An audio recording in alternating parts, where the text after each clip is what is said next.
see the river today. It doesn't look as if the river is flowing. What happened? For the last 3 weeks, we've seen the river running through this congregation. It flowed over the pulpit the first week when we heard about baby Moses and the bulrushes. It flowed down the center of the aisle when we heard about Moses parting the waters of the Red Sea and everyone crossed over to the other side. Last week, it was right across this front pew.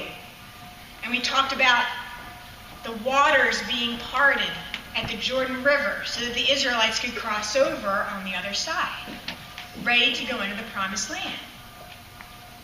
But there's no river today. Where is it? What happened? Well, what's happened is that we've now come through a time of about 700 years, and we're a long way from the river. We are in the book of Ezekiel. And what happened to the Israelites after they crossed over the River Jordan and came into the land is that they conquered it, they settled there, they established a monarchy through David and through Saul and David and Solomon. And it was a glorious time for Israel. They built the temple as a symbol of God's presence right there in the throne on earth.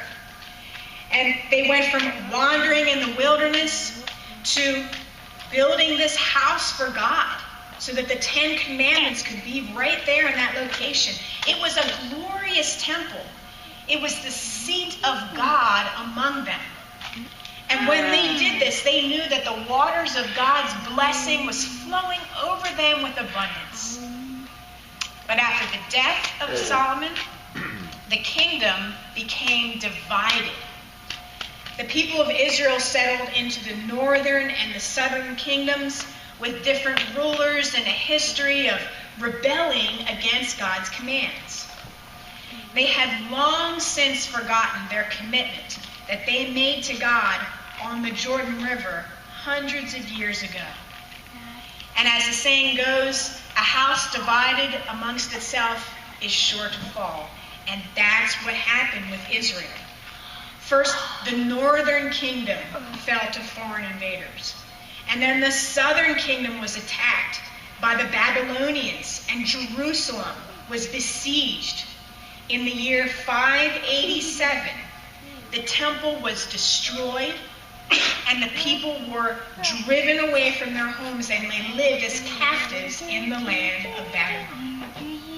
This was utterly devastating for the Israelites because remember that the temple was the center of their universe. Everything revolved around the temple. All their life, their worship, their social life, everything surrounded that temple. But with the temple gone, they had no center. There was nothing there, and they were dispersed.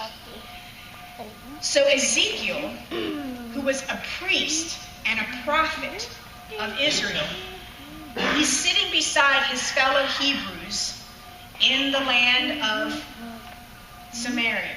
And they're in Babylon. They are slaves there. And quite frankly, they're all depressed.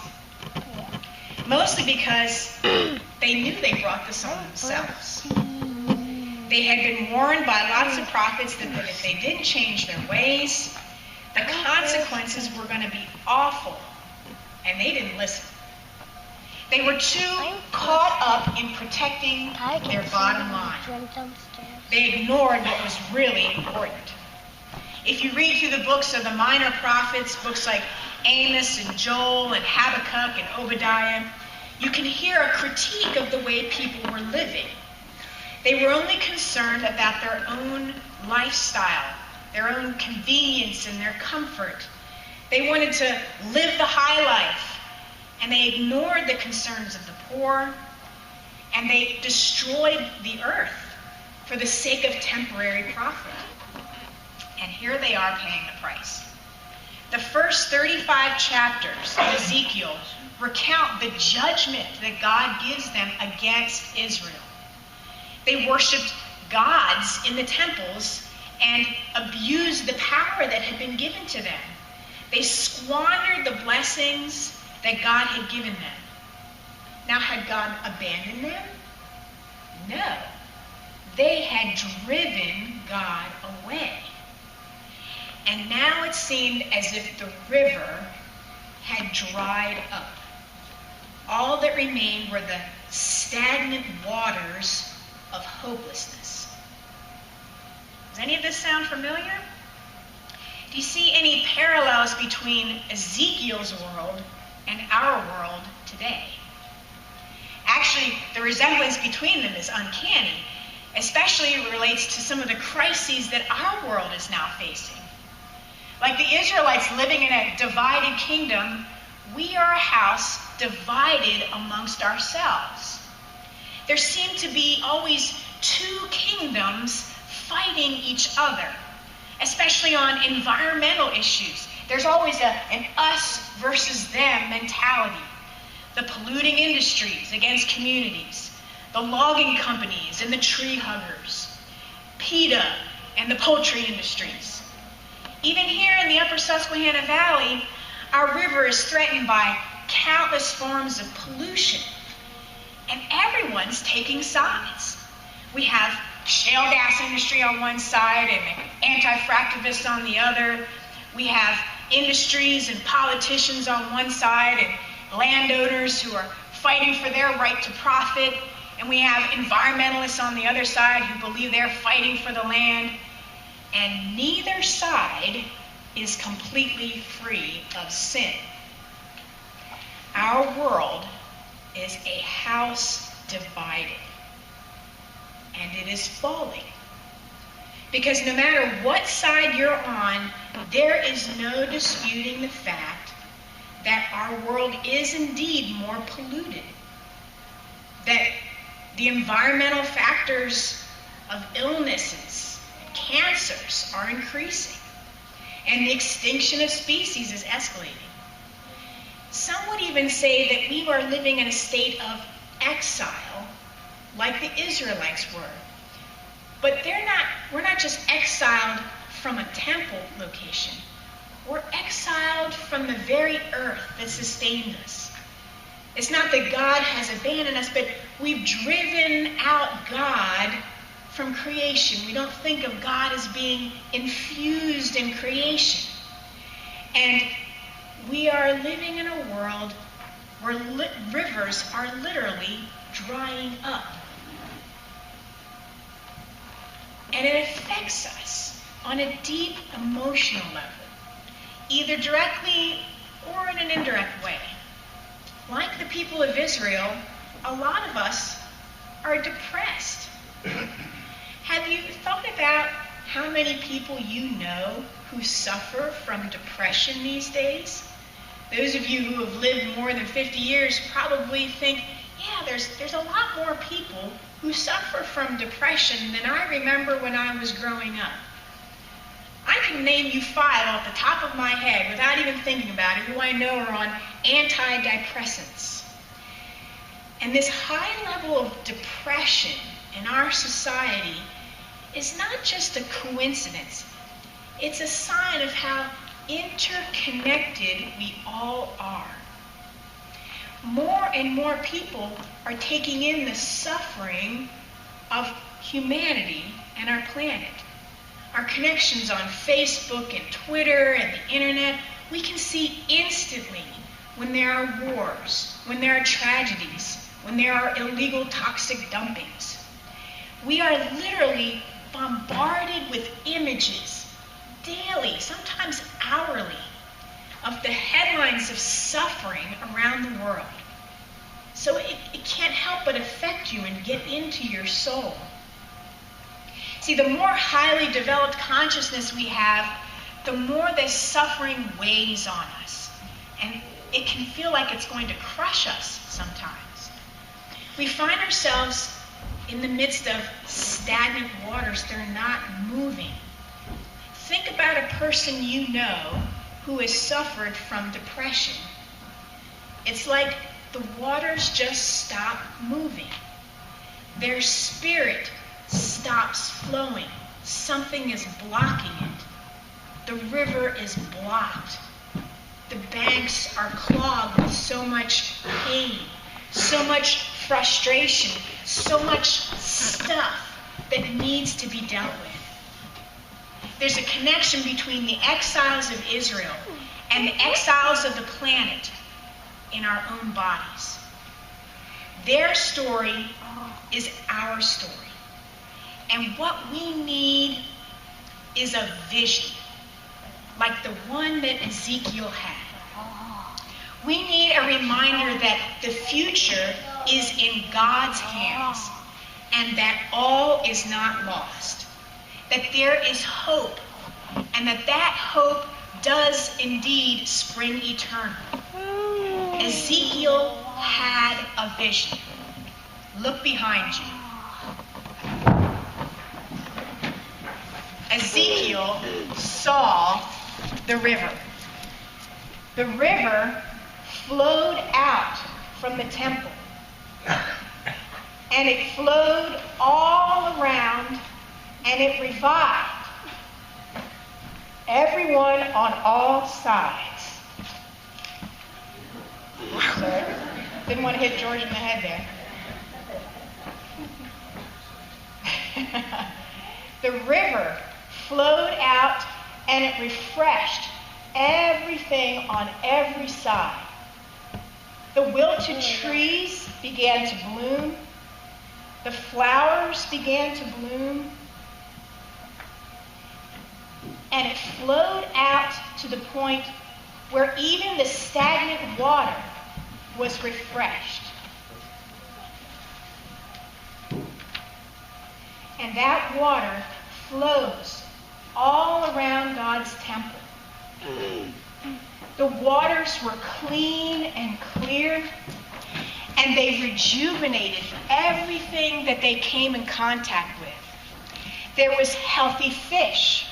There were fruits in abundance, vegetation on all sides. And the people gathered at the river because everything had life where the river was. It wasn't a geographical river like the Nile or the Jordan or the Susquehanna. This was God's river. This was the river that Ezekiel saw in his vision. God's river can bring new life. That's our lesson today. Remember, each Sunday we learn something about what the river can teach us. We learn in the first week that sometimes the river can bring out the best in people, sometimes the worst. Then we learn that sometimes the river can make you believe in God. Last week we learned that God's river can bring you back to God. And today we are learning that God's river can bring new life. The last 13 chapters of Ezekiel's vision came to him while he was still in exile. No one had ever seen this river before. No one had this vision of what was possible in their world. After 14 years of living in slavery, he saw this vision of the restored temple. He saw this hope-filled, glorious dream of what life will be like when they return to God and they return to that river and they respect the earth that God has made, and God's Spirit just infuses everything. And you see, Ezekiel's vision is not just a prophecy for back in 537. It speaks to us today. Because just like the Israelites needed to clean up their act, we need to clean up our act too. We have to learn to live in harmony with what God has created and to respect the laws of God and nature, to fully experience that wholeness and that refreshment that comes from God's creation. It may not seem like it now, but that river is already starting to flow in our world. Actually, we probably should have stretched this river all the way down from the baptismal font, out the doors and out into the community. Because what happens here in this congregation flows out into the rest of the world. I think about the things that this congregation has already done to respect the earth, like doing away with styrofoam downstairs, using flatware and plates that can be washed. We recycle. We've got recycling cans all over the place. And we've got a place where we gather things to be taken, the Hand Up Foundation, to be used and recycled, so that we're lowering our input into the landfills. We did a lighting renovation, so we're using less energy and we're lowering our carbon footprint. All of these things are a way that this congregation is flowing out and affecting the rest of the world. Just imagine what it would be like if all congregations started doing these kinds of practices where we honor earth and we honor our neighbor by honoring creation. Now, these little things may just seem like a tiny trickle of water, but that's where it starts. Remember in Ezekiel's vision, when he walks into the water, it's just ankle deep. It's just a tiny little stream of water. But as he goes in, the water gets higher and higher because it's joining with more and more people who are contributing to God's river and God's Spirit. If you're one of those people who is experiencing that kind of stagnant waters in your soul, one of the best things that you can do is get yourself to the river. And in our area, we have the river practically right in our backyard. When's the last time you took a walk along the river? Put your hand in it, splashed a little on yourself. Just sat quietly by the river and let its waters, the sound of it, the smell of it, just flow over you so that you can give thanks for what God has done. One of the best things that we can do as people of faith is to see God's presence in every aspect of creation. Because when we see that, we start to see the river flowing through all things, and that starts to revive our soul. In this next week, I want you to remember this message. God's river can bring new life. And find just one way this week where you can connect with God in creation. Maybe just going into the backyard when it rains and watching that water come down, knowing that that's going to flow out and eventually go into the river and cycle all the way through. Let it cleanse you. Let it fill you with God's presence and God's promise. Next week, we're going to see one more vision of all peoples gathered at the river. Because Ezekiel's river shows up again in Revelation, where all people gather at the river. In the meantime, do your spiritual practice of gathering at the river or some body of flowing water. And say to yourself, God's river can bring new life. Say it like you mean it. Say it like a prayer. And then feel God's presence flow through you and cleanse your spirit. Amen.